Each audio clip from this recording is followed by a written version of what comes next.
এই মুসলিম জাতি তুমি বুঝতে পারোনি, তোমাকে গুটি হিসেবে ব্যবহার করেছে, তোমাকে নূর হিসেবে ব্যবহার করেছে, তোমাকে পাথর হিসেবে ব্যবহার করেছে। তুমি ছিলে প্রতিনিধি, তুমি ছিলে প্রতিনিধিত্ব, তুমি ছিলে কর্তৃত্ব প্রদানকারী, তুমি ছিলে নেতৃত্ব প্রদানকারী, তুমি ছিলে খলিফা। তোমার মস্তিষ্ক থেকে বুদ্ধি নিয়ে কিভাবে পথ সমাজ পরিচালনা করবে তা হাঁটুকে বসে থাকতো। الحمد لله رب العالمين والصلاة والسلام على أشرف الأنبياء والمرسلين وعلى آله وصحبه أجمعين ومن تبعهم بإحسان إلى يوم الدين. أما بعد، أعوذ بالله من الشيطان الرجيم. بسم الله الرحمن الرحيم. الرحمن علم القرآن. শিক্ষা আমার, শিক্ষা তোমার, শিক্ষা সবার জন্য, শিক্ষা শিক্ষা মানুষ হওয়ার জন্য।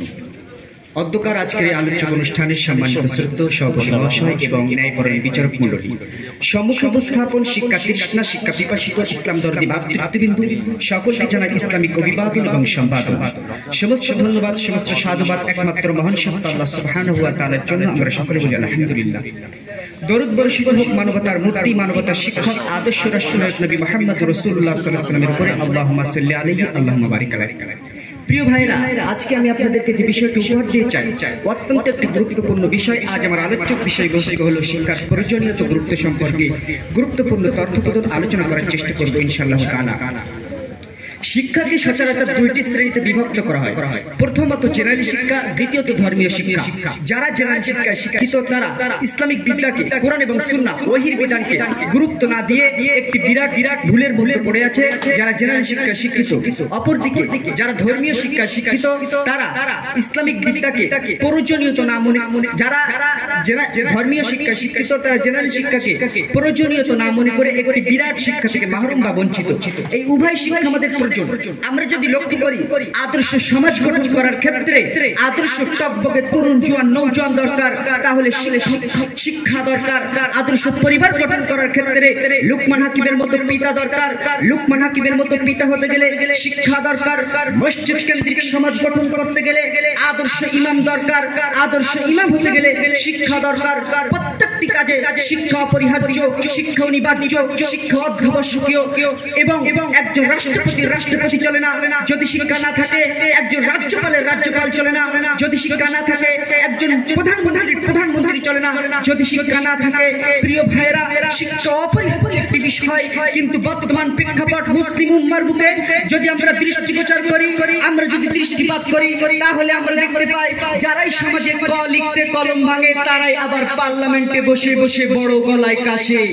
যারাই ছিল সমাজের কীট পতঙ্গ তারাই দিচ্ছে সমাজকে নেতৃত্ব, যাদের আছে খুঁজিদির জোর তারাই দিচ্ছে সমাজকে ভাষণ।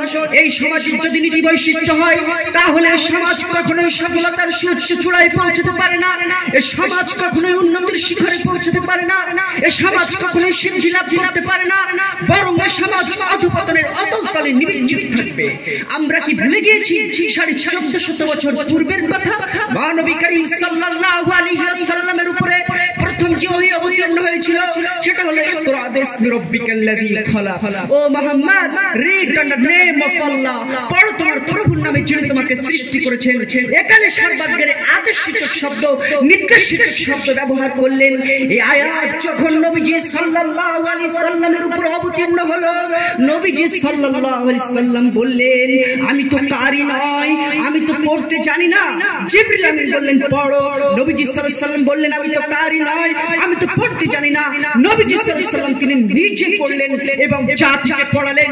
জাতি হয়ে উঠল শিক্ষিত, যেখানে ছিল হিংসা, প্রতিহিংসা, জিঘাংসা, যেখানে উচ্চপদস্থ মানুষরা নিম্নপদস্থ মানুষদেরকে অমানবিক অত্যাচার করে চলেছিল, যেখানে সংখ্যাগরিষ্ঠরা সংখ্যালঘুদের প্রতি অমানবিক অত্যাচার করেছিল, যেখানে নারী তার অধিকার ফিরে পায়নি, সেখানে কোরআনের নূর দিয়ে, কোরআনের আলো দিয়ে দিয়ে কোরআনের জ্যোতি দিয়ে পৃথিবীর সমস্ত নৈরাশ্যকে দূরীভূত করে এক আদর্শ সমাজ গঠন করা হয়েছিল এই শিক্ষার মাধ্যমে। এই শিক্ষা সম্পর্কে আল্লাহ সুবহানাহু ওয়া তাআলা পবিত্র আল কোরআনুল কারীমের মধ্যে তিনি দৃষ্টান্ত দিচ্ছেন, ওয়ামা ইয়াসতাবিল আ'মা ওয়াল বাসীর, বলো একজন চক্ষুহীন ব্যক্তি একজন দৃষ্টিহীন ব্যক্তি কখনো সমান হতে পারে? ওয়ালা যুলুমাত ওয়ালা নূর, আলো এবং অন্ধকার কি কখনো সমান হতে পারে? আল্লাহ সুবহানাহু ওয়া তাআলা পবিত্র আল কোরআনুল কারীমের মধ্যে অন্য আয়াতে আল্লাহ সুবহানাহু ওয়া তাআলা বলছেন, কুল হাল ইয়াসতাবিল্লাযীনা ইয়া'লামুনা ওয়াল্লাযীনা লা ইয়া'লামুন, বলো একজন শিক্ষিত ব্যক্তি আর একজন অশিক্ষিত ব্যক্তি কখনো সমান হতে পারে? জরুব হতে পারে না। নবীজি সাল্লাল্লাহু আলাইহি ওয়াসাল্লাম বলছেন, তালাবুল ইলমি ফারিযাতুন আলা কুল্লি মুসলিম, প্রত্যেকটি মুসলিম উম্মার জন্য ইসলামিক বিদ্যাকে অপরিহার্য করে দেওয়া হয়েছে। কিন্তু নারী জাতিকে আমরা শিক্ষা থেকে আজকে বঞ্চিত করছি। নারী শিক্ষিত, মা শিক্ষিত, নারী শিক্ষিত, মা শিক্ষিত, ভবিষ্যৎ প্রজন্ম শিক্ষিত হতে বাধ্য। আপনি বাবা, আপনি যত বড় পদাধিকারী হন না কেন, আপনি 12 মাসে বছর করেন ঠিক, কিন্তু 13 মাস আপনি বাড়িতে থাকতে পারেন না। আপনার স্ত্রী 12 মাসে বছর করেন ঠিক, কিন্তু 11.5 মাস আপনার গৃহে থাকেন। যদি আপনার স্ত্রী শিক্ষিত হয়, তার প্রভাব তার ছেলে মেয়ের মধ্যে পড়তে বাধ্য। যখন আপনার স্ত্রী শিক্ষিত হবে, তখন আপনার ছেলে আপনার মেয়েকে শিক্ষা দেবে। বিসমিল্লাহির রহমানির রহিম, কুল হুয়াল্লাহু আহাদ, বলো আল্লাহ তিনি এক, আল্লাহুস সামাদ, তিনি কারো মুখাপেক্ষী নন, লাম ইয়ালিদ ওয়া লাম ইউলাদ, তিনি কারো জন্ম দেননি এবং তিনিও কারো হইতে জন্ম নেননি, ওয়া লাম ইয়াকুল লাহু কুফুয়ান আহাদ, এবং তার সমতুল্য তার সমকক্ষ নেই।